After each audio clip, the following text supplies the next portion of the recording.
sound and you die. It's impossible.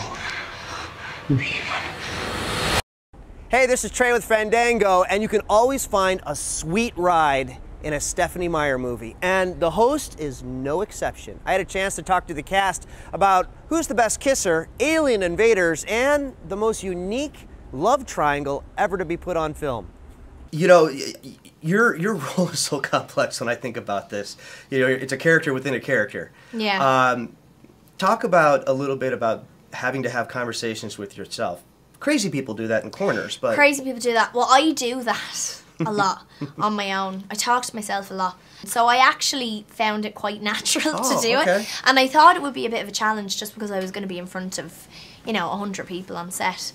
But it was great. I mean, we went into the sound studio before we started shooting and we recorded all of Melanie's VO. And then, you know, we used an earpiece when I was on set. Okay, all right. So I could listen to the dialogue that I had recorded a few weeks prior, and I could react to that and I could play off it. This is the beginning of a love story. And that might not seem like a big deal, except for one thing. This is the future, and humanity is all but extinct. Leave it to Stephenie to kind of create a very complicated love story here for you guys. Indeed, yeah. Now, Jake, your character's in love with the alien. Correct. So do we look at that as a sense of kind of being in love less with the physical sense and more of a spiritual? I think that's one of the topics Stephenie wanted to bring up in telling that sort of tale, is that her physical vessel is just sort of by happenstance, or it's the person, it's the being, it's the slivery thing inside that really captures my attention, the way she behaves, her kindness, her sensitivity. Yeah. Can I ask you a question I've been wanting to ask? Yeah. Do you think if the soul was put into a deeply, deeply, deeply unattractive body, would you still feel the same about it? Ian That's would. a good question. Right? That is a good question. Ian would. Would he? He would. Oh. Because he loves her. He's such a good guy. He is a good guy, which is why I'm playing him. So Max, you're obviously after the physical sense. Absolutely. Yeah. Come on. Let's just put it where it is, right? Personality. The fact that she's the first female you've seen in 2 years. So well, yeah. I mean, Jared, so anything's pretty. Anything. It's like I didn't meet you. Ooh, Ian. No, I think Jared deeply loves Melanie, which causes his response when she comes back to the cave with wonder. Right. Because at that point, we believe that once a body's taken over, the original person is completely erased. It is the enemy. Don't forget it. You don't feel bad at all. I mean, I have killed her. It doesn't matter. It's not human. So we stop acting human?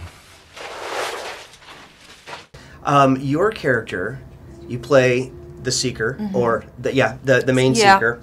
What was it like kind of playing the villain? At least we think of the villain. You got all these twists and turns. Yeah, I mean, what initially attracted me to it was it is such a complex character, actually, because you think she's one thing and then she's something else. Yeah. So it was neat to be able to implant little things into the performance along the way that may seem odd, and then, you know, at the end you understand why.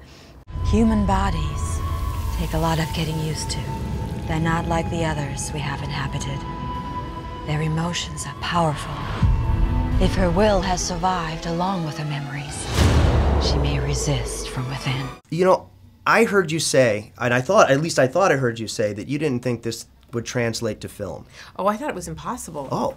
When I wrote it, you know, and I was writing it while I was editing, you know, the Twilight series, and the movies were just picking up, and so it wasn't something that was in the front of my mind, but when the Twilight movie started doing so well, and people were saying, oh, maybe they'll make the host into a movie, it's like, it can't be done. The whole movie happens inside one person's head. Right. You know, unless you're going to do something like really like black stage with two characters talking inside the... I mean, it's just...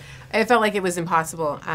But then there were some people who were able to like visualize it and into a way that was possible. Although maybe without Saoirse Ronan it wouldn't be possible, I'm not sure. You have your cake and eat it too in this movie. I know. You do. You get both guys. Tell me about it. You know, I think Wanda and Melanie are working together on this. Yeah. They know exactly what's going on. I mean, full-on make-out scenes with both those guys. Yeah.